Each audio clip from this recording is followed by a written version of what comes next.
The drive to Catherine's house was a journey through a landscape of ghosts. Julian Thorne, a man who commanded boardrooms and reshaped skylines, felt like an intruder in his own past. The 2 years since the divorce, filled with punishing work hours and intercontinental flights, had served their purpose. They had numbed him, turning memory into a series of detached observations. He had convinced himself it was a strategic retreat, a necessary sacrifice to build an empire that would, one day, provide his daughter with anything she could ever desire. Now, pulling his silent, slate-gray sedan through the gilded gates of the Greenwich estate he had given Catherine, he acknowledged the hollowness of that logic. An empire was cold comfort for a father who had become a stranger. The house stood as it always had, a monument of limestone and glass, perfectly manicured and utterly soulless. It wasn't a home. It was a statement of wealth, a fortress of impeccable taste. He remembered a time, briefly, when he tried to fill it with warmth, with the chaotic joy of a new family. But the house had resisted, its sterile surfaces reflecting only a cold, architectural perfection that seemed to be Catherine's native element. He saw his daughter, Lily, standing on the perfectly swept flagstone porch, a small, still figure in a pristine white dress. But it was the way she stood, her hands clasped tightly behind her back, that sent the first sharp splinter of unease through the carefully constructed armor around his heart. She looked like a tiny porcelain doll arranged for display, not a 6-year-old girl waiting for her father. Catherine emerged from the heavy oak door, a vision of casual elegance in cream-colored cashmere. Her smile was the same as it had always been, a masterpiece of cosmetic dentistry and social calculation. It never reached her eyes. "Julian, you're punctual. As always." "Catherine," he said, his voice flat. He stepped out of the car, the gravel crunching under his expensive shoes, and his gaze went straight back to Lily. "Hello, sweetheart." Lily didn't run to him. She didn't even move. She just watched him with enormous, solemn gray eyes. His eyes, he realized with a pang of guilt. He crouched down to her level, forcing a smile that felt brittle. "I missed you, Lilypad." It was his old name for her, from a time of bedtime stories and piggyback rides. She gave a slight, almost imperceptible nod. That was when he saw her hands. He had expected her to bring them forward for a hug, but they remained hidden. Gently, he reached for her. "Can I have a hug?" She flinched, a small, bird-like movement, before allowing him to draw her into a stiff embrace. As his arms wrapped around her, he felt her hands press against his back, and a cold dread washed over him. He pulled back slightly, his manufactured smile dissolving. "Lily, let me see your hands." She tried to pull them away, her lower lip trembling, but he was faster, his grip gentle but firm. He turned her small hands over in his own. They were raw. The skin on her palms and between her fingers was an angry, inflamed red, cracked and peeling in places, as if they'd been scoured with something harsh, something abrasive. It wasn't the soft, pink skin of a child. It looked tortured. "What is this?"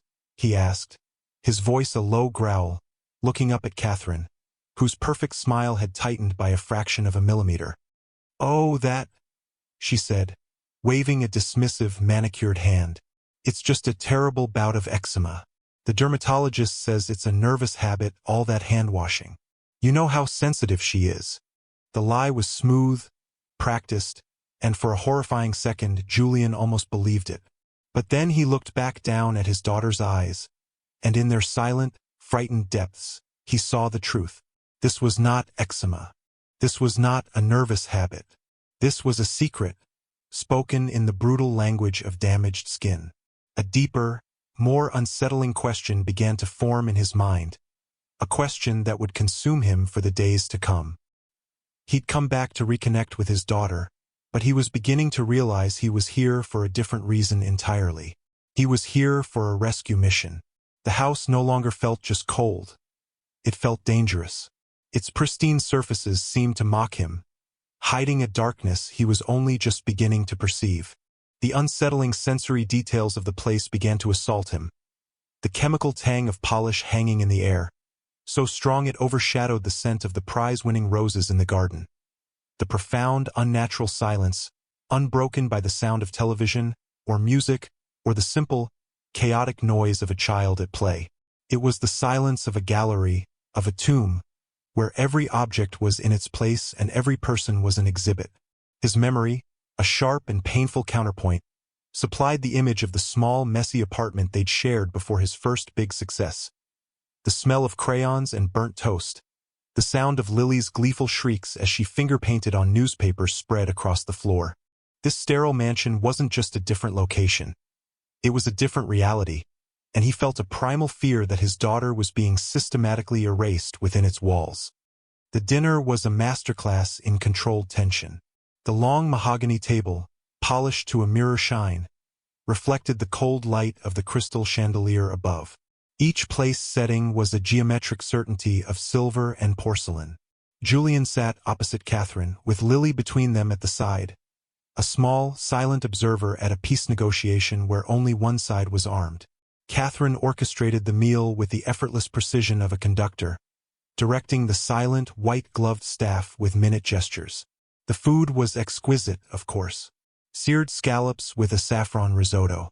But the taste was lost on Julian. His senses were entirely focused on the tiny drama unfolding beside him. Lily ate with a painstaking, fearful neatness that was utterly alien to a 6-year-old. She cut her single scallop into impossibly small pieces, lifting each one to her mouth with the concentration of a bomb disposal expert. Her movements were stiff, her back ramrod straight. Julian watched her hands, those poor red hands, as they gripped the child-sized silverware. They trembled slightly. "So," Catherine began, her voice smooth as silk, cutting through the oppressive quiet. "Tell me about the Hong Kong expansion. The financial papers are calling you a titan. You must be pleased it was a probe, a way of reminding him of the world he'd chosen over this one."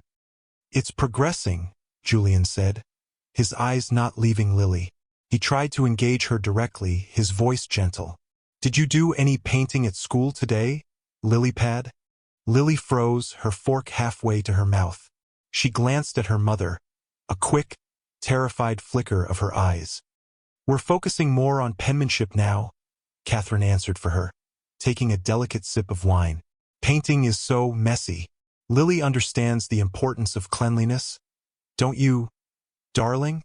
The word messy hung in the air like a toxin. Lily gave another of her tiny, haunted nods and placed her fork down with a soft click. A single green pea rolled from her plate onto the pristine white tablecloth. It was a minuscule infraction, a moment that would pass unnoticed in any normal home. Here it was a gunshot. Lily gasped, a sharp intake of breath, and her entire body went rigid. She stared at the pea as if it were a scorpion. Her gaze shot to her mother, her face pale with terror. She instinctively tried to hide her hands under the table. Catherine's smile didn't falter, but her eyes turned to chips of ice. She placed her wine glass down with chilling deliberation. "Oh, dear," she said, her voice dropping to a soft, dangerous purr. "What have we done?" Julian felt a surge of cold fury. He wanted to leap across the table, to shatter the perfect facade.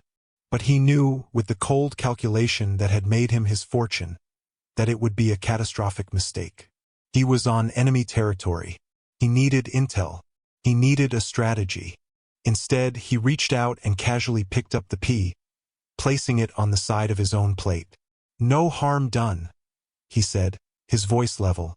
His eyes locked on Catherine's in a silent declaration of war. "Just a little mess." He saw a flicker of something in her eyes. Surprise, maybe even rage, before she masked it again. She signaled a maid, who appeared instantly to whisk away the offending tablecloth as if it were biohazardous waste. Later that night, unable to sleep in the sterile guest suite, Julian's mind replayed the scene, each detail sharpening the edges of his dread. The image of Lily's terror over a single pea was more damning than any bruise. He closed his eyes and forced himself to remember. A different kitchen, a different life. He saw Lily, 3 years old, her face and hands and hair smeared with every color of the rainbow. They were finger-painting, a glorious, unrestrained riot of it, on a huge sheet of butcher paper spread on the floor of their old, cramped apartment. He had been as covered in paint as she was, and they were both laughing, a full-bodied, uninhibited joy that had felt like the most valuable thing in the world. He remembered dabbing a spot of blue on her nose, and her squeal of delight as she retaliated by planting a bright yellow handprint on his cheek. The memory was so vivid, so warm, that it made the present reality feel like a physical blow. He had traded that laughter for stock portfolios and market shares. He had left that vibrant, messy, joyful child in the care of a woman who saw a single pea as a declaration of war on her perfect order. The contrast was a blade twisting in his gut, and with it came a terrible, galvanizing clarity. He had failed her once by leaving. He would not fail her again. The next morning, Julian announced he needed to take a walk to clear his head, a plausible excuse for a man supposedly still wrestling with jet lag. Catherine, busy directing a landscaping crew to correct a barely perceptible asymmetry in a row of boxwoods, agreed with an indifferent wave. The crisp autumn air did nothing to cool the simmering rage inside him. His path was deliberate. He headed for the edge of the property, where a low stone wall separated Catherine's manicured perfection from the slightly wilder, more comfortable yard of the neighboring house. He'd seen an elderly woman working in her garden there yesterday. Mrs. Gable, he recalled her name. He found her again, kneeling by a bed of late-blooming roses, a sturdy trowel in her gloved hand. She looked up as he approached, her eyes, framed by a web of fine lines, were wary but intelligent. "Morning," Julian said, leaning against the stone wall. "Beautiful roses. They do their best," she said, her voice raspy but kind. She studied him for a moment. "You're Mr. Thorne, Lily's father." "Julian, please. I'm just visiting for a few days." He kept his tone casual, friendly. "It's a quiet neighborhood." "It is," she agreed, turning back to her roses, snipping a dead bloom. "Sometimes too quiet." It was the opening he needed. "What do you mean?" Mrs. Gable sighed, a heavy, weary sound. She hesitated, glancing toward Catherine's house as if its windows were eyes. "It's not my place," she began, her voice dropping lower. "But a house with a little girl. You expect to hear things. Laughter, shouting, the sound of a ball bouncing. There's none of that." Never. She paused, her gaze becoming more direct, searching his face. "I'm an old woman. I don't sleep through the night like I used to. Sometimes late I hear sounds from over there. Not crying. Something else." "What kind of sounds?" Julian asked, his heart beginning to pound a slow, heavy rhythm against his ribs. She looked down at her trowel, scraping a bit of dirt from its edge. "Scrubbing," she whispered, the word barely audible over the rustle of the leaves. A harsh, frantic sound, like someone trying to scour a stain out of a stone floor. It goes on for a long time. The image it conjured of Lily, of her red, raw hands, was so sickening that Julian had to physically brace himself against the wall. "Thank you, Mrs. Gable," he said, his voice tight. "Thank you for telling me." She simply nodded, a silent acknowledgement passing between them. He was not alone in his suspicion. He had a witness, however reluctant. Armed with this grim validation, he returned to the house. Catherine was gone, off to a charity luncheon. The staff moved like ghosts. This was his chance. He went straight to Lily's room. It was as immaculate as the rest of the house, a showroom for a child's bedroom rather than a place of play. The toys on the shelves were perfectly aligned, dusty with disuse. He searched methodically, his hands feeling alien against the pristine surfaces. He looked under the bed, in the closet, behind the perfectly arranged dolls. Finally, he lifted her pillow. Tucked between the pillowcase and the pillow itself was a folded piece of drawing paper. He carefully opened it. The drawing was simple, rendered in the shaky, earnest lines of a 6-year-old. It depicted two figures. One was tall and slender, with a wide, bright, perfectly rendered smile and a dress made of sharp, angry black scribbles. She held the hand of the second figure, a small, stick-like child. The child had no mouth. and its hands, at the end of its stick-like arms, were colored in with a furious, overlapping scrawl of red crayon, so thick the paper had nearly torn. The small figure was standing in a field of what looked like wilted, broken flowers. It was a confession, a silent scream. Julian folded the paper with reverent care and slipped it into his pocket. It was the first piece of hard evidence, more damning than any testimony. He wasn't just investigating a suspicion anymore. He was building a case. The drawing was a map, but he needed the weapon. The next day, Julian knew he had to get into Catherine's private spaces. The opportunity came in the mid-afternoon, during the house's designated quiet time. Another of Catherine's rigid, suffocating rules. He feigned a sudden, urgent business call from his European office, a manufactured crisis that demanded privacy and a strong signal. He paced the downstairs hall, phone to his ear, pretending to argue about fluctuating market futures. "The connection is terrible down here," he announced to a passing maid. "I need to go upstairs. Is Catherine's office available?" The reception is usually better at that end of the house. It was a gamble, but the staff's first loyalty was to the master of the house, and in their eyes, he still held that title. The maid nodded timidly and scurried away. He strode into Catherine's home office. It was as sterile and impersonal as a surgeon's theater. White lacquer, chrome, glass. Not a single photograph, not a personal trinket. It spoke of a woman who curated her life, rather than lived it. While his muted phone played a pre-recorded conference call into his earbud, he began his search. His eyes scanned the room, his mind working with the cold, detached logic he usually reserved for hostile takeovers. He tried the drawers of her desk. Locked. He examined a sleek, minimalist credenza against the wall. Also locked. He remembered seeing a single, ornate silver key on the ring with her car keys. That had to be it. Direct access was impossible. He needed to find what she hadn't bothered to lock away, what she thought was safely hidden in plain sight.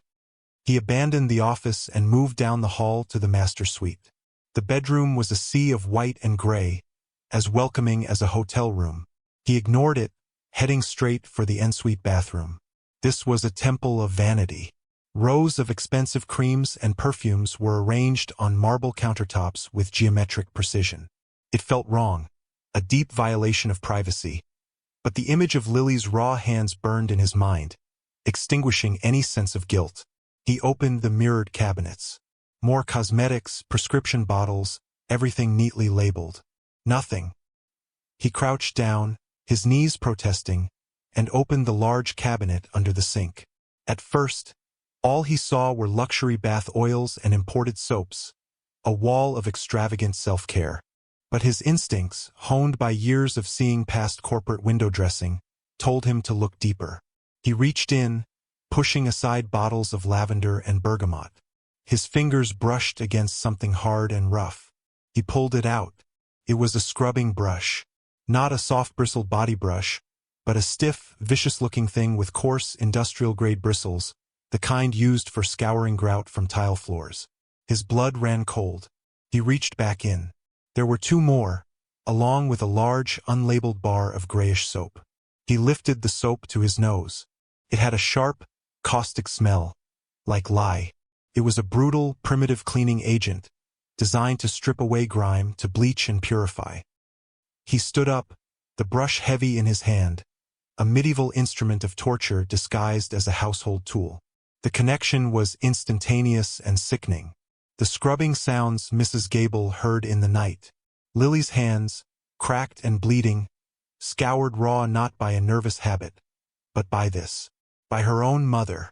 He understood now the particular, twisted cruelty of it. Catherine wasn't just punishing her daughter for being a child, for making a mess. She was trying to scrub the perceived imperfection out of her, to cleanse her of any trace of the chaotic, emotional, messy humanity she inherited from her father.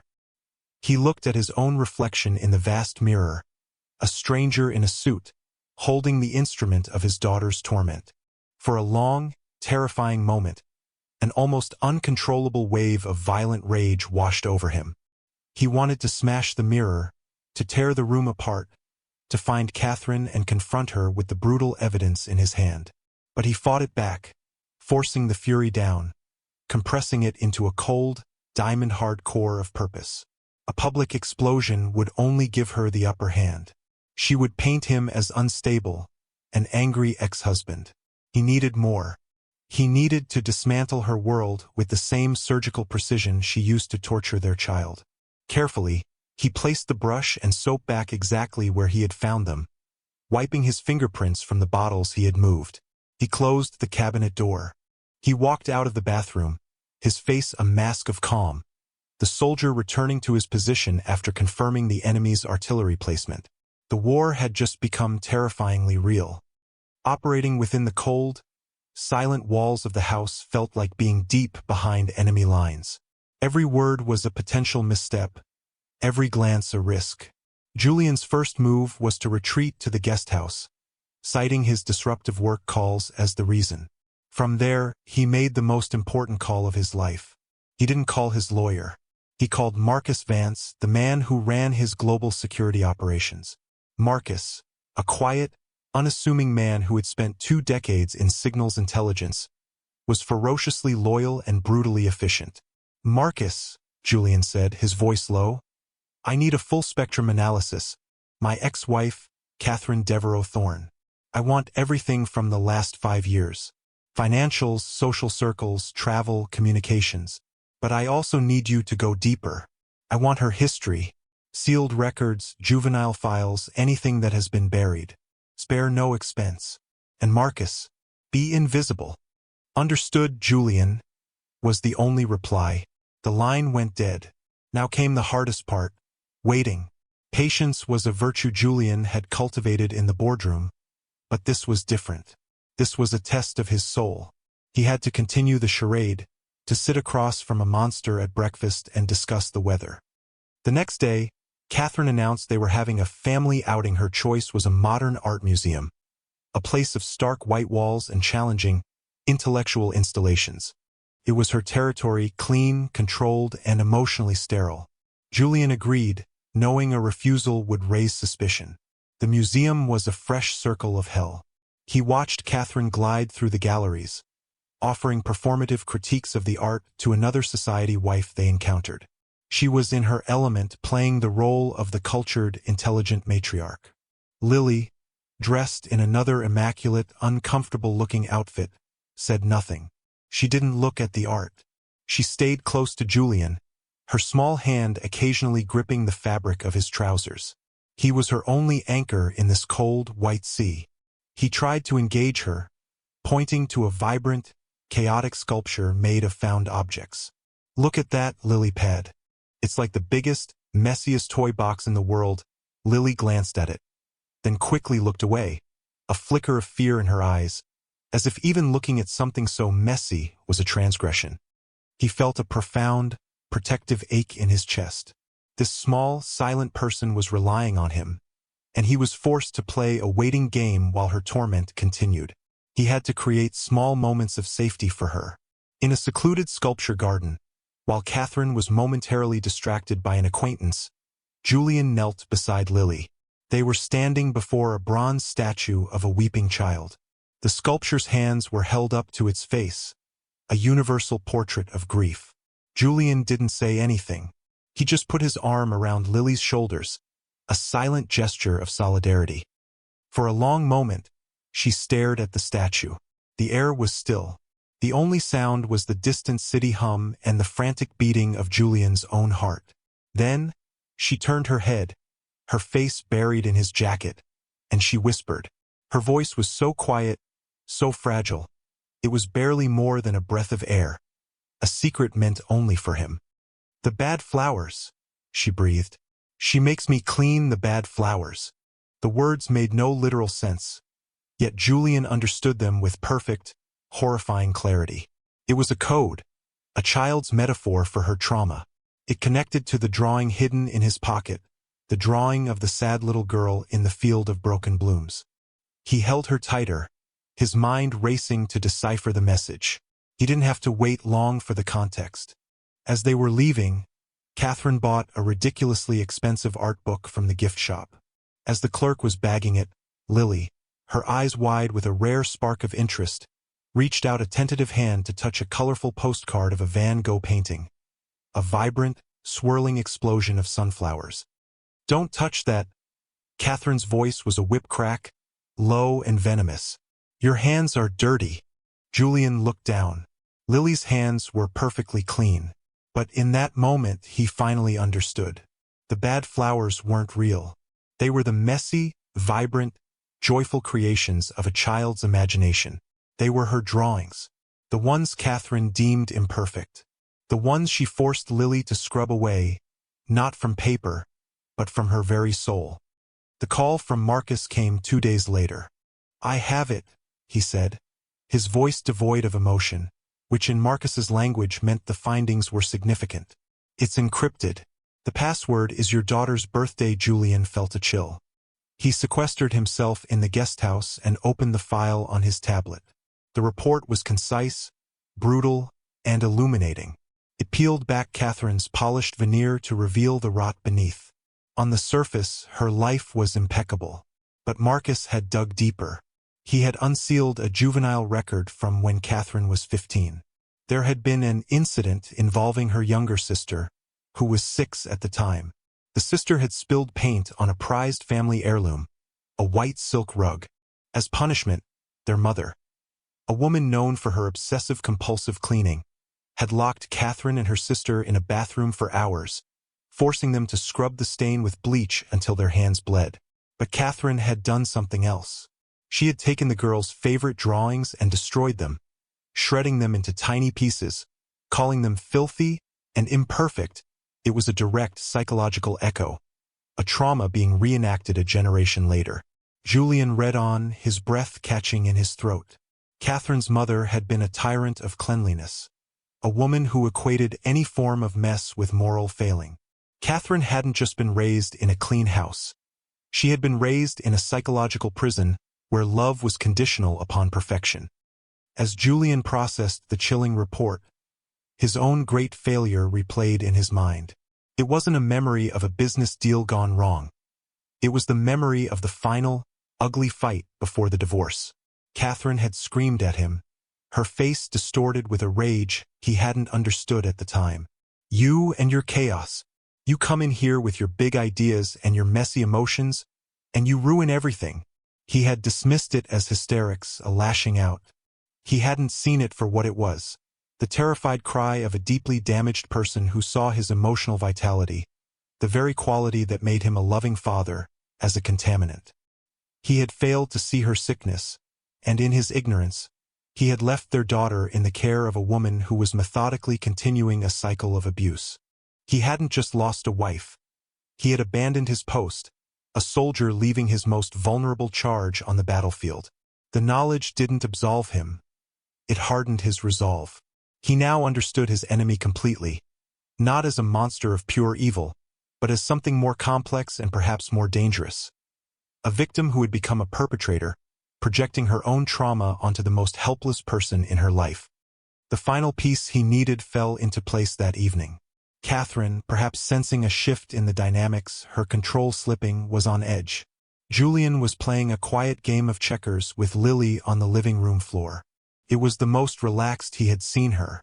She was even on the verge of a small smile when she successfully jumped one of his pieces. In her quiet moment of triumph, she nudged the board with her elbow, and a few of the plastic checkers skittered across the polished hardwood floor. It was nothing, a trifle, but to Catherine it was a grenade. She stormed into the room, her face a mask of fury. "Lily, what have I told you about making messes?" Her voice was sharp, cutting. Before Julian could intervene, she grabbed Lily's arm, her fingers digging into the child's flesh. Lily cried out, a thin, sharp sound of pain. "We do not scatter things. We keep things orderly," Catherine hissed, her composure completely gone. In that moment, she wasn't the elegant socialite. She was the terrified 15-year-old girl in the bathroom, repeating the litany of her own abuser. Julian shot to his feet. "Let her go, Catherine." His voice was deadly quiet, but it cut through her rage like a razor. She dropped Lily's arm as if it were hot, a flicker of fear in her own eyes now. She had made a mistake. She had lost control. And he had seen it. He now had the motive, the means, the history, and a fresh incident. He had all the pieces. His plan, which had been forming in the back of his mind, now solidified. He would not confront her in private. He would not give her a chance to spin a new web of lies. He would force her to shatter her own facade, and he would make sure she had an audience. The charity gala for the Children's Foundation was Catherine's signature social event of the season, a chance for her to perform her role as a benevolent community pillar. This year, Julian insisted it be hosted at her home. He framed it as a peace offering, a gesture of co-parenting goodwill, and sweetened the deal with a 7-figure donation that would be announced at the party. Her ego, as he predicted, was incapable of refusing. She saw it as a victory, a public demonstration of her continued hold over him. She had no idea she was building her own guillotine. Julian personally extended an invitation to one other guest, Mrs. Gable, his quiet ally from next door. He sent a car for her and ensured she was treated as a guest of honor. The night of the party, the house was transformed. Soft lighting glinted off champagne flutes. A string quartet played discreetly in the corner. Catherine was radiant, a queen in her court, accepting compliments on her home, her taste, her generosity. Julian played his part, the supportive ex-husband, a faint, unreadable smile on his lips. He watched her, a predator tracking his prey, waiting for the perfect moment. He found it near the indoor conservatory, where Catherine was holding court by her collection of prize-winning orchids, her perfect, sterile, unmessy flowers. Julian moved through the crowd, a glass of mineral water in his hand, and gently steered her away from her circle of admirers. "The orchids are beautiful, Catherine," he began, his voice calm and conversational. "Everything is perfect tonight, as always." "Thank you, Julian," she said, preening slightly.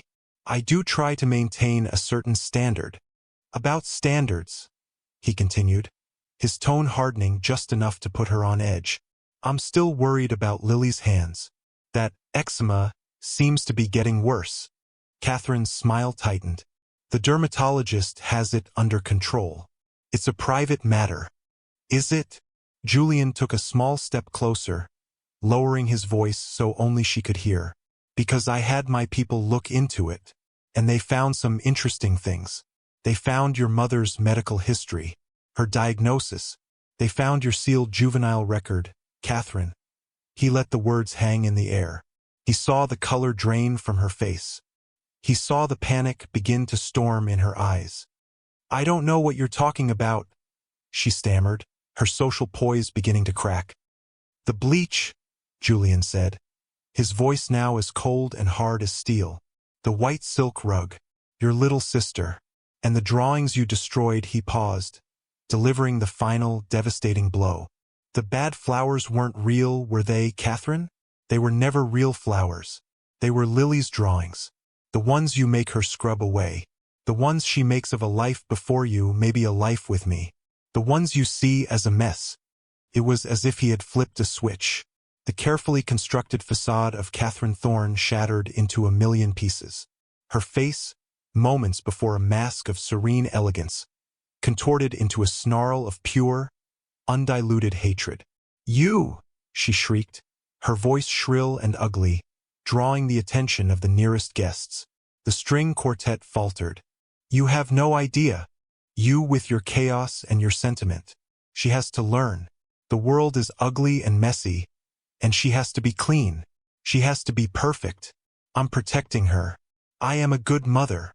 The torrent of vitriol poured out of her, a confession disguised as an accusation, a public unraveling witnessed by 24 of the city's elite. And then, the most pivotal moment of all. Lily, who had been watching from a nearby doorway, half hidden by a curtain, did something Julian had not seen her do in 2 years. She made a choice. She stepped out of the shadows, walked directly past her screaming mother, and stood beside Julian. She didn't look at him. She looked at Catherine. Then, with a slow, deliberate movement that seemed to take all the courage in her small body, she reached out and took her father's hand. It was a silent, profound act of defiance. An alignment, a verdict. Mrs. Gable, standing just a few feet away, brought a hand to her mouth, her eyes filled with tears. The other guests stared, frozen in horrified silence. Catherine's tirade faltered as she saw her daughter's small act of rebellion. In that moment, she knew she had lost. Her power, built on fear and control, had evaporated under the chandeliers of her own perfect home. The public implosion was the signal. As Catherine stood, panting and exposed in the horrified silence of her guests, Julian discreetly pressed a button on his phone. It was a prearranged, one-touch call to Marcus, who in turn notified the authorities with a concise summary of the situation, including the presence of multiple witnesses to a confession of child abuse. Within 15 minutes, the quiet hum of the party was replaced by the calm, authoritative presence of 2 police officers and a woman from Child Protective Services. They didn't arrive with sirens blaring. Their entrance was quiet, professional, and utterly disruptive to Catherine's world. The CPS worker, a woman named Ms. Alvarez with kind eyes and a spine of steel, went directly to Julian and Lily, while the officers calmly began taking statements. The dam of fear that had kept the community silent broke. Mrs. Gable, her voice trembling but clear, approached one of the officers. "I need to make a statement," she said, and proceeded to give a tearful, damning account of everything she had seen and heard for the past 2 years. The nightly scrubbing sounds, the absence of play, the day she saw Catherine yank Lily so hard the child nearly fell. Her testimony was a cascade of detail, each one a stone in the wall of evidence now surrounding Catherine. Other guests, who had previously dismissed Catherine's behavior as eccentric perfectionism, now reevaluated every interaction through the lens of her horrifying public confession. They corroborated her unhinged tirade, her admission of punishing Lily, their statements painting a vivid picture of a woman whose mask had not just slipped, but had been violently torn away. Ms. Alvarez knelt down to speak to Lily, her voice gentle. Julian gave his daughter's hand a reassuring squeeze. "It's okay," he whispered. "These people are here to help the police," acting on the information Julian provided through his lawyer, who had also quietly arrived, requested to see the master bathroom. They found the industrial brushes and the harsh, lye-based soap exactly where Julian had said they would be. The discovery was methodical, quiet, and devastatingly final. They bagged the items as evidence, the clinical procedure a stark contrast to the Baroque elegance of the house. The final scene of Catherine's reign was not dramatic. There was no screaming or fighting. She seemed to have collapsed inward, a hollowed-out shell of the woman she had been an hour before. As a female officer gently informed her that she would need to come with them, Catherine simply nodded, her face blank and her eyes empty. She was escorted out through a side door, away from the prying eyes of her former friends. She walked past the pristine orchids, past the perfectly polished floors, leaving her cold, perfect kingdom for the last time. Julian watched her go, not with triumph, but with a profound, weary sadness. Then he turned his attention to the only thing that mattered. He knelt down, scooped Lily into his arms, and held her close. He could feel the slight, fragile tremors running through her body. He buried his face in her hair, inhaling the simple, clean scent of a child. "It's over," he whispered into her ear, as much a promise to himself as it was to her. "It's all over. We're going home." The legal system, often a slow and grinding machine, moved with surprising speed. With the weight of Julian's resources, a dozen witness statements, Catherine's public confession, and the physical evidence, emergency custody was granted to Julian without delay. The act of leaving the house was a moment seared into his memory. He carried Lily, who had fallen into an exhausted sleep in his arms, down the grand, curving staircase. He didn't look back. Each step was a step away from a prison, a final, definitive departure from the cold museum of his past life. He strapped her gently into the car seat his staff had installed in the back of his sedan. As he drove away, the limestone facade of the mansion receded in the rearview mirror until it was just another oversized house in a neighborhood of them, its power to intimidate and harm finally broken. Their destination was not one of Julian's many properties, but a neutral, safe space. A sprawling suite in a luxury hotel he owned, a place where new memories could be made. His staff, under Marcus's discreet direction, had transformed it. One of the rooms was now a child's bedroom, filled not with perfectly arranged dolls, but with art supplies, soft blankets, and a mountain of stuffed animals. The first night of freedom was quiet and fragile. Lily woke up once from a nightmare, her body rigid, a silent scream caught in her throat. Julian was there in an instant, lifting her out of bed and holding her in a rocking chair by the window, humming a half-remembered lullaby until her trembling subsided. He held her for hours, watching the city lights glitter below, feeling the immense, terrifying, and profoundly beautiful weight of his new responsibility. This was no longer a weekend visit. This was his life now. This was his mission. Later that night, long after Lily had fallen back into a deep sleep in the big bed beside him, he found her. She was standing on a stool in the vast marble bathroom, trying to reach the soap dispenser. Her small hands were under the running water, and she was beginning to scrub them with a frantic, desperate energy. The old terror resurfaced.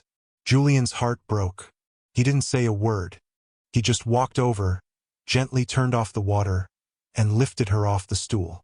He wrapped her hands in a soft, warm towel and carried her back to bed. He held her small hands in his own until she fell asleep again, his thumb stroking the scarred, healing skin. He sat in the dark, watching the steady rise and fall of her chest, and confronted the depth of his new purpose.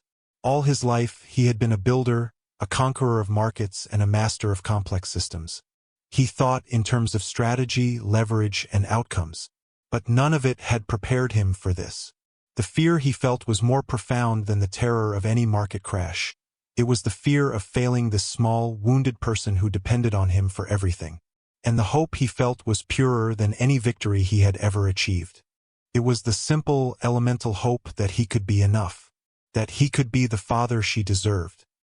He made a silent vow in the darkness of that hotel room, a promise to the sleeping child beside him. His old life, the life of Julian Thorne the billionaire, was over. That man was a ghost. He was just a father now, and his work was just beginning. 1 year later, the slate-gray sedan was gone, replaced by a dusty SUV with a child's seat in the back. The city penthouse had been sold. They lived in a sprawling, comfortable old farmhouse in the countryside, a place with worn wooden floors and sprawling, messy gardens. The silence of this house was different. It was a living silence, punctuated by the barking of a scruffy terrier puppy named Patches and more frequently, the sound of a child's laughter. Julian found Lily in the backyard, her face smeared with mud, her clothes stained with grass. She was trying to teach Patches how to fetch a stick that was far too big for him, her giggles erupting every time the puppy tumbled over itself in its enthusiastic efforts. Her hands, though still faintly scarred, were the hands of a child again. Grubby from digging in the dirt, sticky from a juice box, strong enough to throw a stick for her dog. Catherine had been committed to a long-term psychiatric facility after being found unfit to stand trial. Julian received terse, clinical updates from her doctors, but he had walled that part of his life off. His focus was singular. His world had shrunk from a global empire to the boundaries of this small farm, and yet, it had never felt so vast or so meaningful. Therapy had given Lily her voice back, first in whispers, then in sentences, and now in a constant stream of questions about bugs and clouds and why dogs wag their tails. Her art covered the refrigerator, a chaotic, vibrant explosion of color. They were messy, imperfect, and the most beautiful things Julian had ever seen. He had a favorite, a drawing of a big, smiling man and a small, smiling girl, holding hands under a lopsided yellow sun. Their hands weren't red. They were the same color as the rest of them. He walked over to her now, a small trowel in his hand. "Ready to plant the new flowers, Lilypad?" She beamed, abandoning the puppy and running to him, taking his hand. Together, they knelt in the rich, dark earth. He opened the flat of pansies, their purple and yellow faces bright in the afternoon sun. He showed her how to loosen the roots, how to dig a small hole, how to gently tuck the plant into its new home.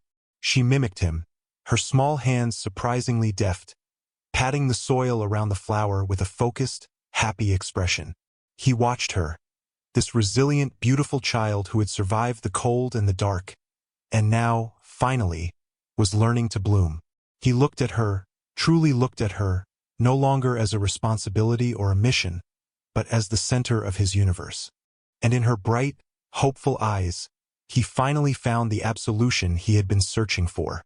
His past failures didn't matter anymore. The empire he built was just money. This right here, this messy, beautiful, ordinary moment was his real legacy. This was his redemption. Sometimes the deepest wounds are hidden in the most pristine places, aren't they? We learn to look for overt signs of danger, for the loud and the violent, but we often overlook the terror that thrives in silence, behind the perfect facade of a well-kept home. What does it say about us that we are so often willing to accept a beautiful lie over a messy truth? It makes one wonder how many silent screams go unheard in the quietest, most orderly of rooms, and what courage it takes for one person to finally stop, to listen, and to dare to ask the simple, terrifying question. What is wrong here? When have you seen a perfect surface and felt, in your gut, the deep cracks running just beneath? Share your stories of when intuition told you that something perfect was perfectly wrong.